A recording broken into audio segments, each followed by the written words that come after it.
After months of anticipation, silver finally broke out today, and I couldn't be more excited.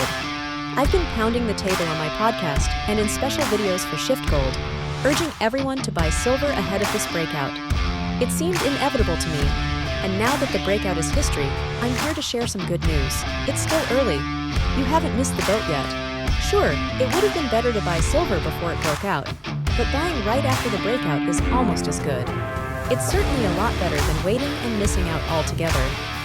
Today, silver closed not only above $30 an ounce, but above $31, finishing the week around $31.50. That's a 6.5% increase in a single day, and silver is now up more than 30% so far in 2024. This is the highest price and highest close for silver since February 2013. And if you look at the chart, it seems like the price is set to accelerate rapidly from here. But hey, silver isn't the only strong metal this year. Copper is having a fantastic year too, even though it's not precious in the same way as silver.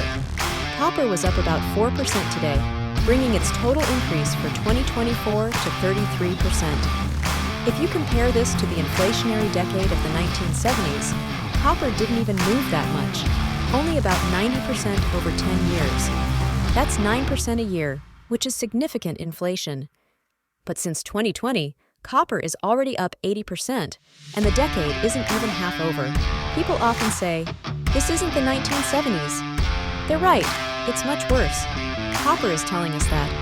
If I look at the chart, I see an explosive move coming. We might even see copper reach $10 a pound. It closed over $5 today, and if it doubles, silver could go to $100 an ounce or higher. So, $31.50 is still cheap. If you don't buy the breakout above $30, you might end up buying it above $50 soon. I've been talking to the guys at Shift Gold, and they've been telling me that a lot of customers are waiting for a pullback. If you've been listening to my podcast, you know I've been advising against that. It's not worth it. Any pullbacks are going to be short and shallow, not meaningful. If you're a long-term buyer, you shouldn't be day trading physical silver or gold. For that, open a commodities account, trade futures, or buy an ETF at a discount broker. Physical gold and silver are for holding until you need them, not for trading. A lot of people are going to need their precious metals, especially silver.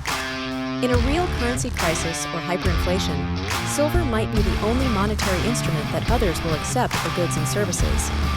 We might face price controls, shortages, and black markets. Silver could be your key to survival in such times.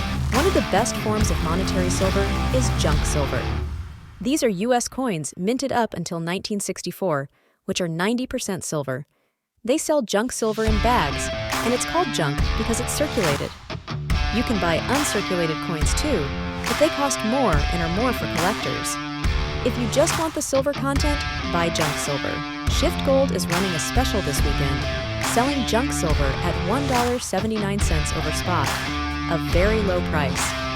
Historically, junk silver is cheaper over spot than usual, but I expect that to change.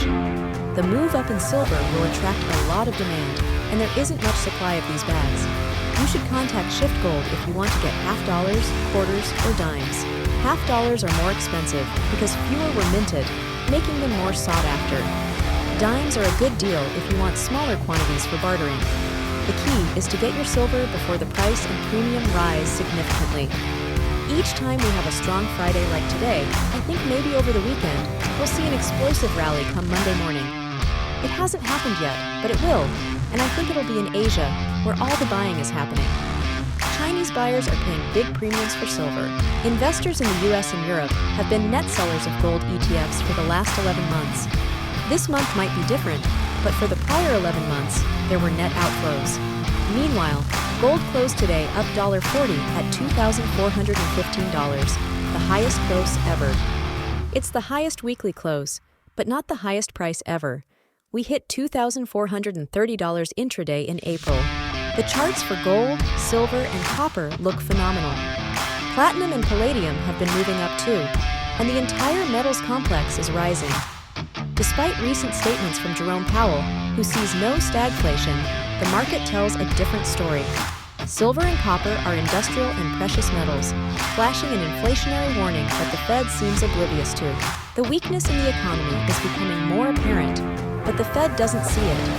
Everyone is delusional, thinking we have a strong economy and inflation is under control. We have a weak economy with strong inflation. Prices are about to rise more rapidly, so you should buy precious metals now before the investment community wakes up. Mining stocks are another great way to gain exposure to precious metals. I have most of my exposure in mining stocks because I'm so bullish on gold and silver. When you own mining stocks, you own the gold and silver in the ground, which the mines will extract and sell at higher prices in the future. Over the past decade, buying physical gold has been better than mining stocks because investors have remained skeptical of the rally. This is the most unloved precious metals bull market in history, which means it has a long way to go. We need the precious metals bears to capitulate, and we're not close to that moment yet. Institutions are not buying these stocks, which tells me prices will keep rising until they do. The GDX and GDXJ indexes of gold and silver mining stocks closed at 52-week highs today, but are still a fraction of their all-time highs. These stocks aren't even on most investors' radars. Wall Street isn't noticing what's happening, and nobody is upgrading these stocks or raising their price targets. The smart money is buying physical gold and silver under the radar. I recommend my clients take advantage of Shift Gold's weekend special. You don't have to buy junk silver, but it's a great deal. If you don't have some, you should get some. If you already have some, consider buying more. You can also buy gold on this breakout. $2,400 gold will seem cheap in the future. For those looking for more speculative opportunities, consider mining stocks. You can contact representatives at Euro-Pacific Asset Management or look into the Euro-Pacific Gold Fund, available no load at major discount brokerage houses. That's it for now. Enjoy your weekend and take advantage of this special. Worst case, you're prepared for something that doesn't happen immediately but will happen ultimately. Best case, you got in just under the wire.